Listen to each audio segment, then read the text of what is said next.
সুপ্রিয় আমার প্রিয় শিক্ষার্থীরা, আজকে অনলাইন ক্লাসে সকলকে সুস্বাগত জানাচ্ছি। আজকে যে টপিক্স নিয়ে আলোচনা করব HSC higher mathematics first paper chapter 2 অধ্যায়ের শিরোনাম ভেক্টর।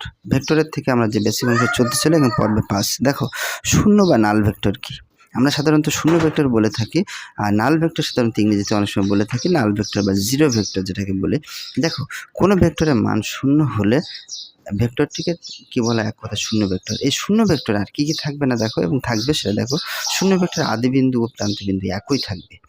এর দিক থাকবে না বা নির্ণয় করা যায় না, এক কথায় সুনির্দিষ্ট কোনো দিক নেই বা নয়।